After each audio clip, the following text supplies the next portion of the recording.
Okay. Takwana tese kwanyandoi. Right, pamusoro ichangamiro. Aiwa garai hanya yapedza. Tinoti wewe huru haizvirumi.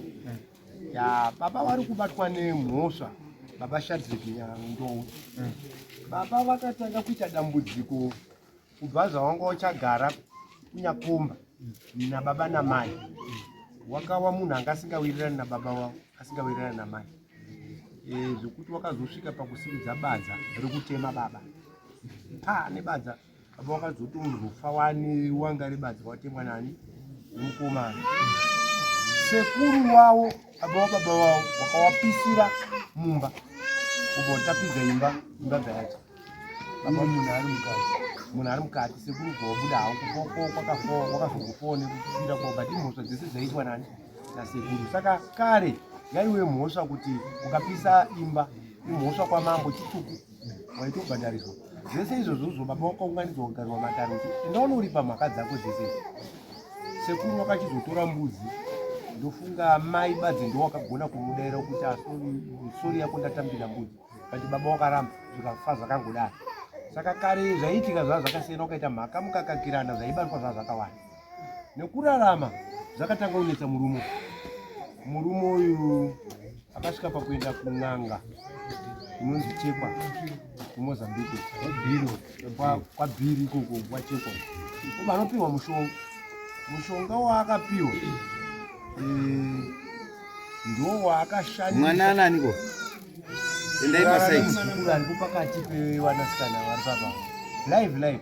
Kwete zvemushonga vatora musikana mudiki kuvharana naye kuvagadzira mushonga wake, gadzira mibobobo inova ndiyo iri kunetsa vana vake nhasi. Zvichinowa kuti chinhu chekutanga tanzi ndo kunofanira kutanga kuenda kunosarenda mushonga iwo kana kuti kunorima kwa Chekwa Mozambique. Ndiye Bhiri. Tabva ikoko kune mwanasikana ari papa anenge anoita zvisina kunaka. Mishonga iyoyoyo mhaka yacho iri kumbata ndiye anga ari mukomana mukuru. Wana baba wane kuitawo kwawakaita but iye ari kutobatwa ipapapo bhozi akazotora mwanasikana uyo bati kunokurapisa kuya ari kubata mishonga achinopimbika. Mwana waye haana kupona nanhasi ndiye ari kutongoita zvisina kunaka. Saka ndekumwe futi kuda kuenda kunoitwa sei kunoripwa. Ndo chechituyi. Number 3, baba wakaurayisa mwana wavo mukomana ainzi Maiti. Ndiye ane mwanasikana wawakazobata wachiita mukadzi. Chawakamurayira mwana uyu hamene kuti waida chii, mwana akangofuma ari pasukuru akazvisungirira akafa. Koita mwanasikana mwainzi Meki, yaive mwana musikana mukuru. Vanhu vese vandiri kutaura ingozi dzapo pamba dzekusonana dzekutoti mhuri itadzokera zvakanaka zviri kutuma babawa kuti watadzi kuziva kuti kupi nekupi. Saka wane zvikwambo zvavo zvawakatora wachekwa ndo zvine mibobobo iri kumubudza vana vambudzi kuti vana wachema. Ende mushonga iwe wakagadziriswa nekuti mwana mukomana uya kutochema kuti urikusenzesa mwana wangu iwe wawakauraya akutochema ingozi. Ndokatauya anonzi Mary akasendekwawo ingozi zvakare. Saka kune zvikwambo 2 nengozi iri. Zvinhu zvese izvozvo hongu kumashure wana baba waibata hatina chinhu chatanzwa chiri kupsiriridza pamhuri. Mhuri yapapa zvinhu zvese zvaibatwa baba zviri mumba make. Ndosama mhuri iri kuchema kuti wana baba mudiki wachiuya kuti wada kubatsira nezvakati. Haaziri ega. Ane munin'ina wake anonzi Hebrew watakasunga akatadza kuuya panapa. Ari kuchinhuyo. Ane kuitawo kwaakaita kufa kwemukomana anonzi Maiki. Kuti munhu kuti wati kuda padare panapa. Ivo hawa pamwe kudai mari yavashotera tatakati baba wauye panyaya idzi. Baba wauti ndini ndakashaiwa mari vari kukuharara. Nokuti ndiye baba aifanira kunga rukondwa dare kuti kana patonzi kune kwaBhiri kutanga ichi neichi takarongera tiri pamwe chete ndiwo kuita kuti mhuri inunuruke. Saka chiremba anyatsotaura kuti nekukurumiza ndeye kuti kwachekwa kuende kunogura mushonga kana mushonga kuti vana vatange kugara zvakanaka. Mozogadzisa henyu dzimwe mhaka idzi vari kubonerawa wava pakanaka.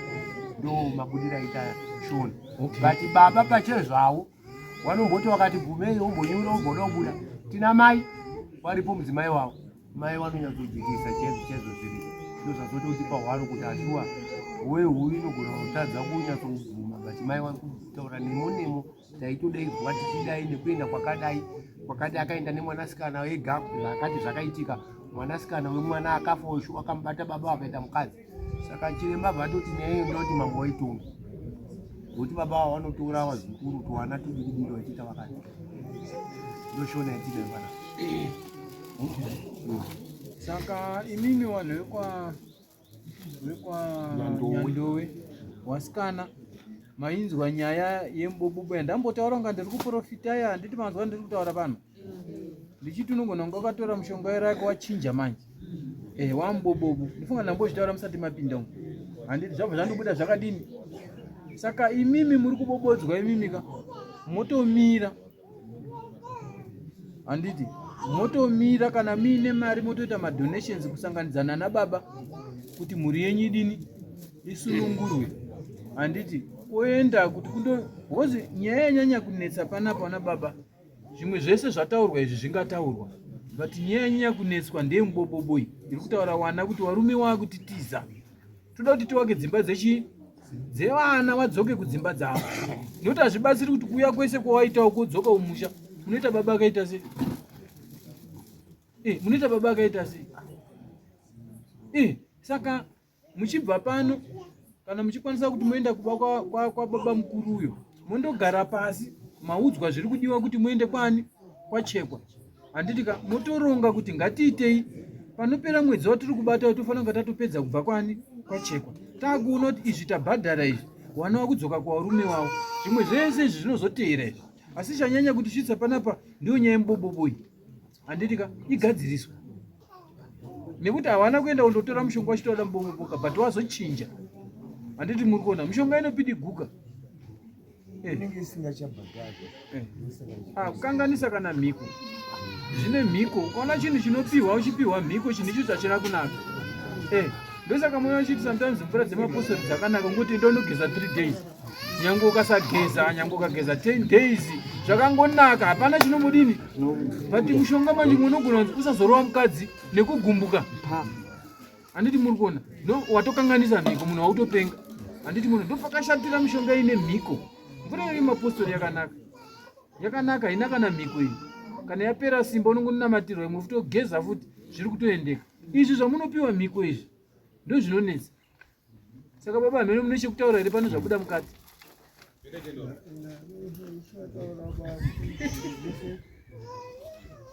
Zviripo mukunyangadza nekusadza kuti kurarama kwakaita kare kwekunyiko kutaendoendawo tichiuba uchichekerwawo kamusana tibvawo papapa chetakazoziva pamanje kuti kubvawo ipapo nekuzosvikira patine dambudziko irori ndipo tichazoziva kuti manje pamuka mhosva ngepangai. Zvinoti tikumbira kuti mune zvese zvakaitika techimushandisa munhu tichazobvapo katoti kushandisa nanababa teiti pamwepo nanababa tiitiwo kurarama. Zvino apo pazomuka wabva hapashane dambudziko tokuma kuti dai pane ndingoiwa kuti vanhu vacho vabatsirwe mune zvese zvataurwa izvezvi kuti muri sunungurwe.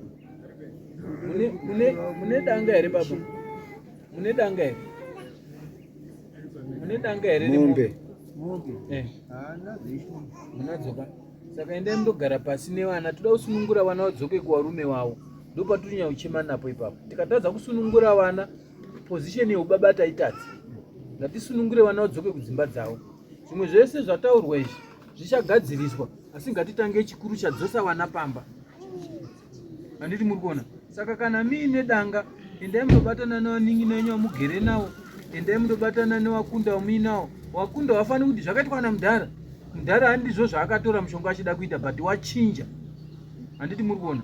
Zvakafanana nekuti undotenga chinhu mushopu, unondotenga avhu, paunoripwanya kudai ubona mukati rakaora. Haungambondoti nditengesere avhu rakaora. But watenga usiruziva zviri pai.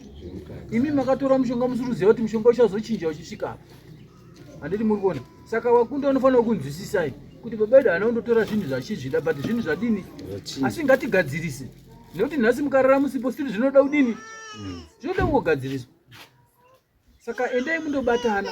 Panetsa ndiri pano munouya tinobatsirana. Musafa mazotya kuuya panapa. Kana mune zvamunenge maronga achangamira papatiremera apo. Ndinoona kuti ndinopinda sei kuti ndikubatsire kuti dambudziko iri ridini ripere. amene pana ndichikubvunza baba asimbisa achiti baba ndiri kuona nepatasvika panguva ine shungu dzekuda kutonozviuraya kana ipapa tatiri mukati modarwanika pfungwa kachiri kuti ndikaona mukana chiti ndinoita sei ndinozviuraya kuda kugezera kuti wari kusara wese ava nevana vacho hameno zvavakadaro.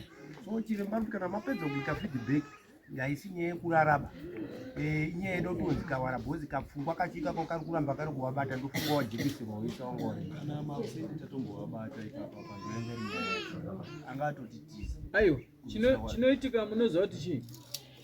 Baba pfungwa yangu ina yekuzviuraya, handiti munoziva kuti nyadzi dzinokunda rofu.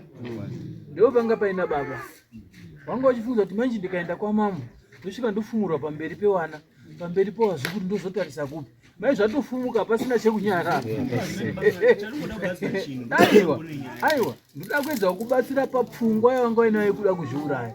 Yanga iri nyaya yekunyara nekuti zvinotorwa pamberi pewana, handiti ndipo pamba ine pfungwa yakuti saka ndikafa zviri nani, but apa wachanyara chii zvabuda pachena changoipo kwautogadzirisa. Saka pfungwa yekuzviuraya musisina mupfungwa dzawo, but yangu inyaya yekuti ngati waumbiridze kuti baba maona chii, ini ndawanawo ichi, ini ndawana ichi, hambai.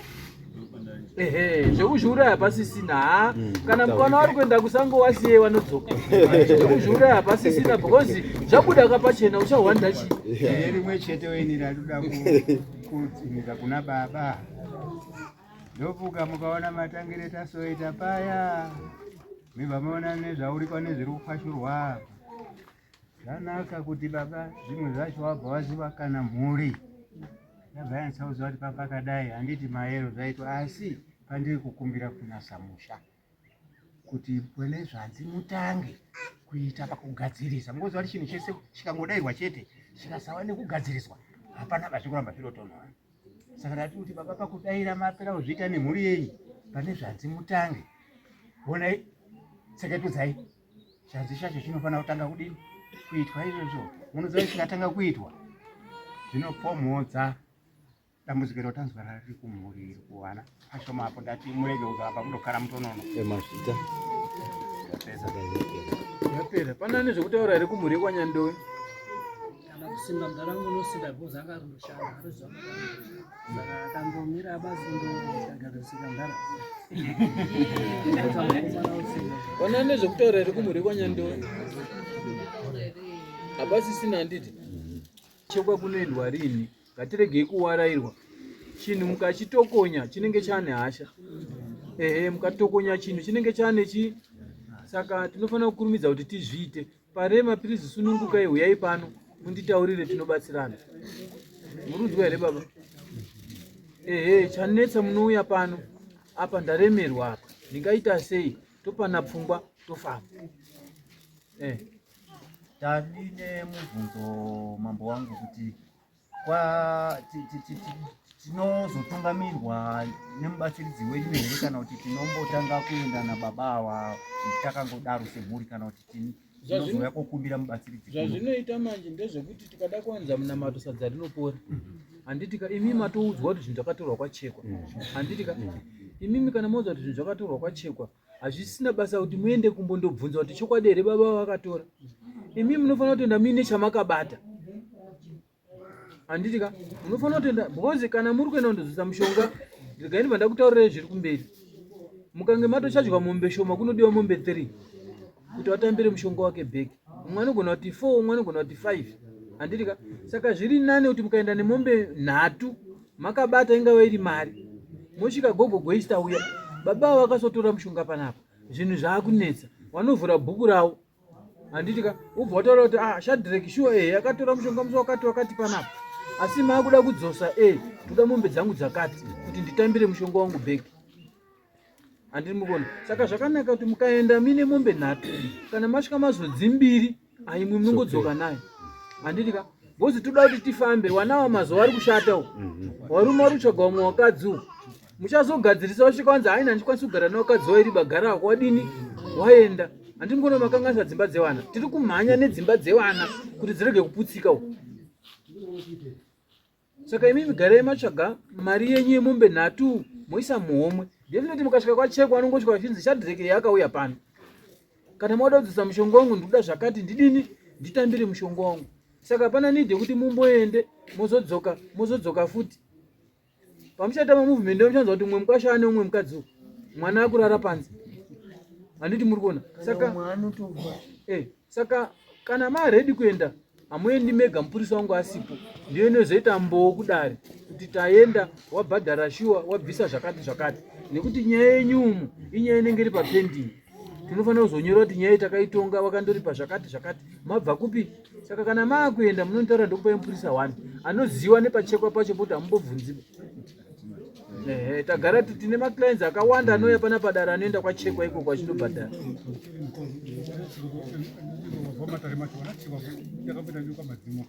Ndipapo pabhiruka. Ndiwo iwawo. Pane mukomana munin'ina. Atazoda futi nomwe akashirwara nepfungwa papo. Vatenda futi kumwe futi. Ndomwe chete. Pano mwari mhiri kuno Nemwe ndomwe chete. kana pari pabhiru pabiri pajora paya. Ameni panangani zvokutaura here.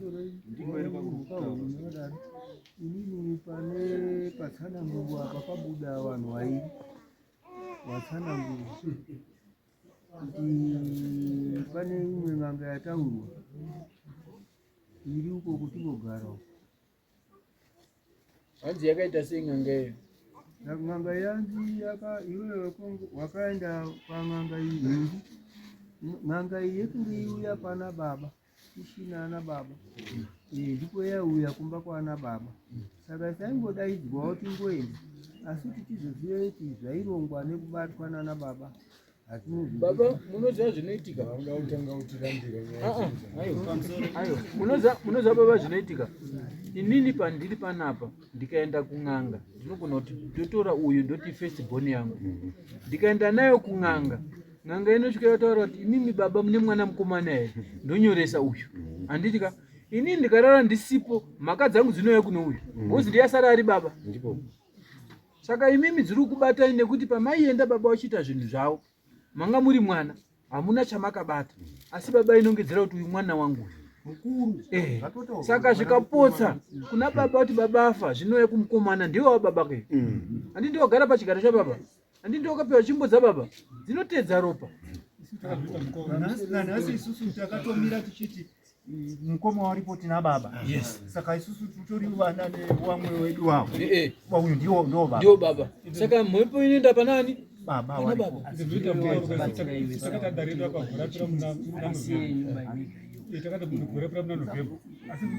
Baba akaenda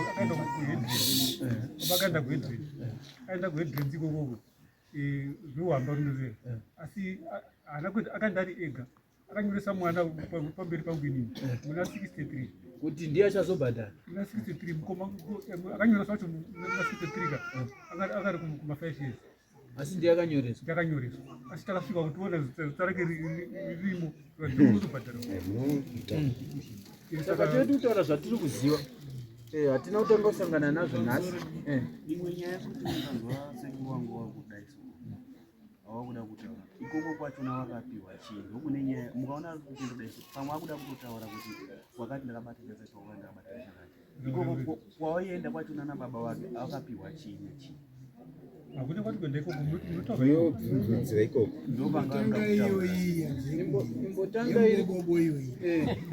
imbotanga iri kupisa iyi.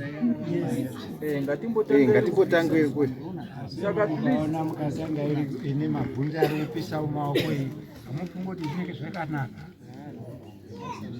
Saka ndinofunga kana nyaya yedu yapera nanyando yemagutsikana pachine umwe here. Pachine umwe here akatonga.